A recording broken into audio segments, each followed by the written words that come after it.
नमस्कार, परमाक्षा एस्ट्रोलॉजी में आप सभी का स्वागत है और मैं हूं आपकी एस्ट्रो एडवाइज़र रीना शर्मा। तो जो एसेंडेंट सीरीज़ हमने शुरू की थी, आज हम उसके आखिरी पड़ाव पे हैं, यानी कि मीन लग्न पे। ये 12वां लग्न होता है और इसे पाइसेस असेंडेंट भी कहते हैं। लग्न हमारे लिए बहुत इम्पॉर्टेंट है। लग्न हमारे बर्थ चार्ट का, हमारी कुंडली का पहला घर है। वो हमारे व्यक्तित्व के बारे में बहुत कुछ बताता है। If you see the ascendant sign और the first house of any birth chart, you can figure out ये व्यक्ति या ये पर्सन कैसे होंगे। उनका लाइफ मैप आपके सामने होता है। आपको बहुत हद तक अंदाज़ा लग जाता है कि आप उनके डिफरेंट जो एस्पेक्ट्स हैं या डिफरेंट एंगल्स हैं लाइफ के, डिपार्टमेंट्स हैं, एरियाज़ हैं, वो सब आप बता सकते हैं कि बहुत हद तक कि वो किस प्रकार के होंगे और वो कैसा जीवन व्यतीत करेंगे। लग्न हमारा कैसे निर्धारित होता है? देखिए, जब भी कोई जन्म लेता है, कोई जातक जन्म लेता है, तो उस समय, ठीक उसी समय जो पूर्व दिशा में, ईस्ट डायरेक्शन में जो राशि राइज करती है, वही उसका लग्न कहलाती है। तो अगर आप टॉरियन है, टॉरस है आपका लग्न, या मेष है आपका लग्न, तो उसी हिसाब से वहाँ पे नंबर पड़ जाते हैं। हर राशि का एक नंबर होता है। जैसे टॉरस का 2 है, एरीज का 1 है। ये जनरली सबको पता है, हम वेस्टर्न एस्ट्रोलॉजी में भी देखते हैं, फ्रॉम एरीज टू पाइसेस। वो जो 12 राशियाँ हैं, वो जो नाम हैं, वही वो सीक्वेंस उसी तरीके से है, चाहे वो वैदिक एस्ट्रोलॉजी हो चाहे वेस्टर्न हो। तो आप एरीज टू पाइसेस जाएंगे, यानी कि मेष से मीन तक ही जाएंगे। तो चलिए फिर हम बात करते हैं मीन लग्न के बारे में।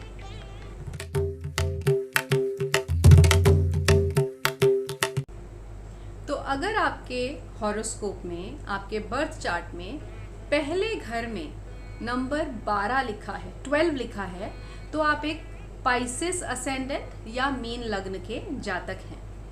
अच्छा, मीन लग्न आपके दिमाग में आते ही या पाइसेस सुनते ही आपके दिमाग में सबसे पहला ख्याल जो आता है वो है आइसोलेशन, इमेजिनेशन। ये लोग अपनी ही दुनिया में गुम रहते हैं। They are dreamers, they are very imaginative people, they are romantics, they are spiritual, they are they are great thinkers. And जब हम इस राशि की बात करते हैं, तो जब हम ज्योतिष सीखते हैं तो हमें एक डिफ़ॉल्ट बर्थ चार्ट के ऊपर ज्योतिष सिखाया जाता है, जिसे हम भचक्र कहते हैं या हम काल पुरुष कुंडली कहते हैं। तो उसकी जो 12वीं राशि है, आखिरी राशि है, वो मीन है। वो मीन राशि जब उठ के आपके फर्स्ट हाउस में आ जाती है आपके जन्म के समय, तो आपका लग्न पाइसेस हो गया। और क्योंकि वो 12वां घर है, तो हम उसके कैरेक्टरिस्टिक्स को लेंगे। 12वें घर के कैरेक्टरिस्टिक्स हैं hospitalisation, isolation, loneliness, solitude, spiritualism. तो वो कैरेक्टरिस्टिक्स पाइसेस लग्न के जातकों में होती है। मीन लग्न के जातक कैसे परिवार में जन्म लेते हैं? इनका परिवार काफ़ी एजुकेटेड होता है, काफ़ी एक्टिव होता है। इनके पिता, इनके ग्रैंड पेरेंट्स इनको काफ़ी एक्टिव रख सकते हैं, जैसे कि इनको ट्रैकिंग पे ले जाएंगे, हाइकिंग पे ले जाएंगे, एडवेंचर स्पोर्ट्स वगैरह में ले जाएंगे। इनके फादर काफ़ी अथॉरिटेटिव भी हो सकते हैं। और अगर कहीं इनके बर्थ चार्ट में इनका मार्स यानी कि मंगल और सूर्य यानी कि सन ठीक से प्लेस्ड नहीं है, इल प्लेस्ड है, अफ्लिक्टेड है, तो इनके फादर अल्कोहलिक भी हो सकते हैं। और इनके घर में एक डोमेस्टिक वायलेंस या आर्ग्यूमेंटेटिव माहौल भी रह सकता है इनके चाइल्डहुड में, क्योंकि इनके फादर अथॉरिटेटिव होते हैं और वो काफ़ी हद तक अपने घर में डोमिनेटिंग पोजीशन पे रहते हैं। इनकी स्पीच और इनका परिवार गवर्न होता है या रूल होता है मार्स से, मंगल से।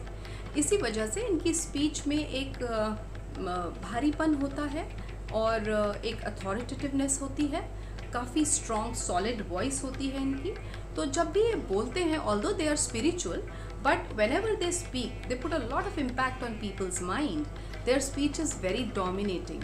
जैसे आप स्पिरिचुअल गुरुज को देखेंगे, वो स्पिरिचुअल होते हैं, लेकिन उनकी आवाज़ में, उनकी स्पीच में एक बहुत वज़न होता है। और it's very dominating. That's how is the speech of Piscean natives. अब बात करते हैं इनके कम्युनिकेशन के बारे में, इनके रिलेशंस अपने सिबलिंग्स के साथ और इनके एफर्ट्स. तो जब हम बात करते हैं इनके रिलेशंस इनके सिबलिंग्स के साथ, तो उसमें ये इनके काफ़ी कंजीनियल रिलेशंस होते हैं अपने सिबलिंग्स के साथ, क्योंकि इनके जो कम्युनिकेशन और सिबलिंग्स का जो घर है वो शुक्र से रूल होता है. और क्योंकि शुक्र इनके 8वें घर का भी स्वामी है, तो कहीं ना कहीं ये बहुत डीप टॉपिक्स पे उनके साथ बातचीत करते हैं, कन्वर्सेशन करते हैं. और अगर कहीं इनकी मेंटल वेवलेंथ अपने सिबलिंग्स के साथ मैच कर जाए तो ये इनके बहुत ही अच्छा उनके साथ कनेक्ट होता है. और एक जिसे कहते हैं कि बैठ के बहुत ही लंबी डीप टॉपिक्स के ऊपर, डीप सब्जेक्ट्स के ऊपर, जैसे एस्ट्रोलॉजी हो गया, फिलॉसफी हो गया, इन सब के ऊपर इनकी लंबी बातें चल सकती हैं. इनके घर का माहौल काफ़ी अच्छा होता है. इनकी माँ इन्हें बहुत क्रिएटिवली पालती हैं, इनकी अपब्रिंगिंग बहुत क्रिएटिव तरीके से करती हैं. और इनके घर में ये बहुत टॉकेटिव होते हैं, बहुत कम्युनिकेटिव होते हैं, बट ये बातें उन सब्जेक्ट्स के ऊपर करते हैं या उन टॉपिक्स के ऊपर करते हैं जो कि normally are not talked about. For example, very deep subjects like spirituality, like philosophy, like astrology, मतलब बहुत डीप और अलग तरीके के टॉपिक्स होते हैं जिनके ऊपर ये कन्वर्सेशन करना पसंद करते हैं. इनकी पढ़ाई लिखाई में काफ़ी उतार चढ़ाव आते हैं, क्योंकि जो इनका 5वां घर है इनके बर्थ चार्ट का, 5th हाउस है, वो चंद्रमा से रूल होता है. और चंद्रमा तो मैंने आपको पहले भी कई बार बताया है, बढ़ता घटता रहता है. तो इसीलिए इनके जो इमोशंस हैं टुवर्ड्स स्टडीज़, जैसे कि अगर किसी सब्जेक्ट में इन्हें इंटरेस्ट नहीं है तो उसमें ये बिल्कुल पढ़ना पसंद नहीं करेंगे उस सब्जेक्ट को, और उसमें इनके कम मार्क्स आएंगे. और अगर कोई सब्जेक्ट से ये इमोशनली कनेक्टेड फील करते हैं या कोई सब्जेक्ट इन्हें बहुत पसंद आता है, तो ये उसमें बहुत अच्छा करते हैं, बहुत अच्छे रिजल्ट्स लाते हैं. Same thing goes for their love interest, their hobbies. अगर किसी चीज़ में इनका मन है तो ये उसे बहुत शिद्दत से, बहुत मन से करेंगे. Pisceans are supposed to be and are known as die-hard romantics. They are very emotional.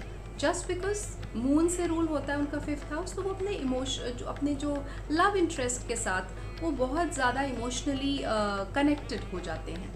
और जब कभी भी उन्हें वो ड्यू अटेंशन या जिस अटेंशन को वो क्रेव करते हैं वो नहीं मिलती है उनके हिसाब से, तो उन्हें मूड स्विंग्स भी बहुत होते हैं. They are not able to handle it well.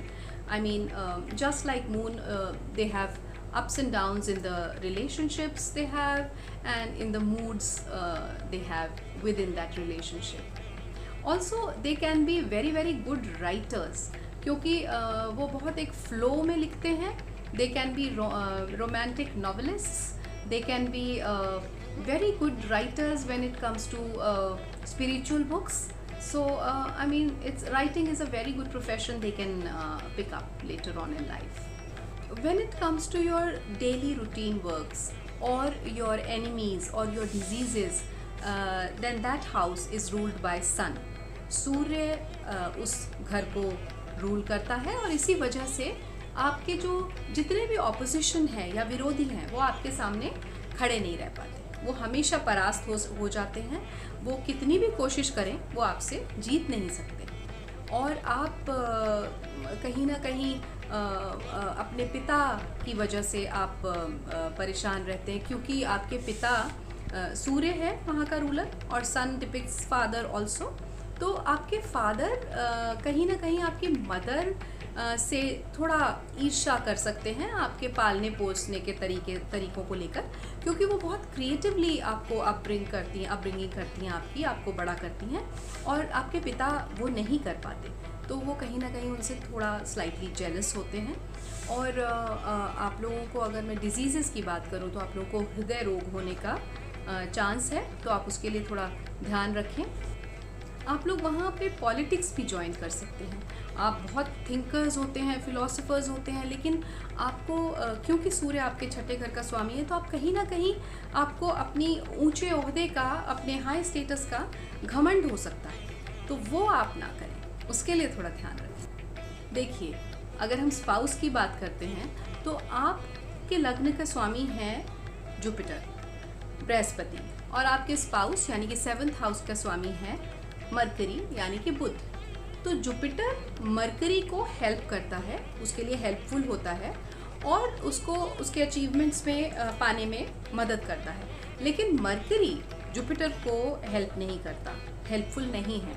तो यहाँ लैक ऑफ कम्युनिकेशन है, इस वजह से आपकी फैमिली लाइफ थोड़ी डिस्टर्ब हो सकती है। तो आपको यहाँ सिर्फ इतना करना है कि आपको अपने पार्टनर के साथ परस्पर कम्युनिकेशन रखनी है, हर बात को डिस्कस करके और उस पर बातचीत करके एक कंसेंट होके आगे बढ़ना है। और अगर आप इन चीज़ों का ध्यान रखेंगे तो आपकी फैमिली लाइफ, आपकी पर्सनल लाइफ अपने स्पाउस के साथ ठीक रहने के काफ़ी चांसेस आप बढ़ा लेते हैं। यहाँ मैं एक टिप देना चाहूँगी, आप यहाँ पे बुध की मरकरी के उपाय भी कर सकते हैं, उससे भी आपकी फैमिली लाइफ थोड़ी सेव्ड रह सकती है।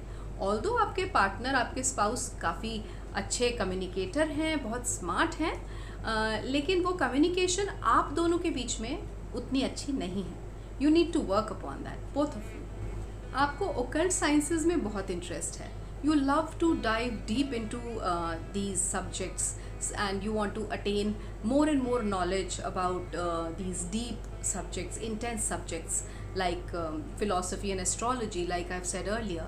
और आपके अपने religious beliefs बहुत ही intense होते हैं, बहुत ही आप उनके लिए मैं कह सकती हूँ कि कट्टर होते हैं, बहुत ही डीप आपके रिलीजियस बिलीव्स होते हैं और आप उनके बारे में ज़्यादा से ज़्यादा उनके बारे में नॉलेज लेना चाहते हैं। अगर बात करें आपके प्रोफेशन की, तो आप एक सेल्फ मेड पर्सन हैं, आप किसी और की सहायता नहीं लेना पसंद करते अपने करियर में, आप खुद अकेले आगे बढ़ते हैं और काफ़ी प्रोग्रेस करते हैं अपनी लाइफ में।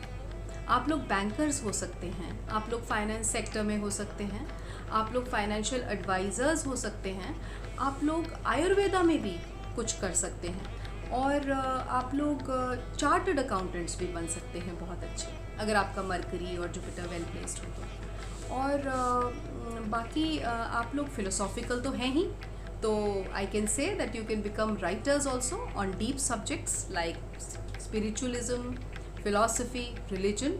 तो आप ये सब प्रोफेशंस अपना सकते हैं। आपको गेन्स और सोशल स्टेटस आपके सेकंड पार्ट ऑफ लाइफ में मिलता है, अच्छा अगर मैं कहूँ तो, which is generally 35-36 years of age age per me.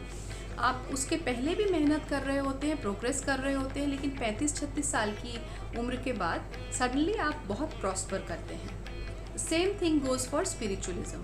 Spiritual भी आप करीब 40-42 साल की उम्र के बाद ज़्यादा स्पिरिचुअल होते हैं। ऑल्दो आप थिंकर्स और फिलोसोफर्स तो शुरू से ही हैं, लेकिन स्पिरिचुअलिज्म को फॉलो करना और एक्चुअली उसकी तरफ बहुत ज़्यादा इंक्लाइंड होना, वो 40-42 ईयर्स की एज के बाद ही आपके लिए पॉसिबल हो पाता है। तो ऐसे होते हैं मीन लग्न वाले जातक या पाइसेस असेंडेंट।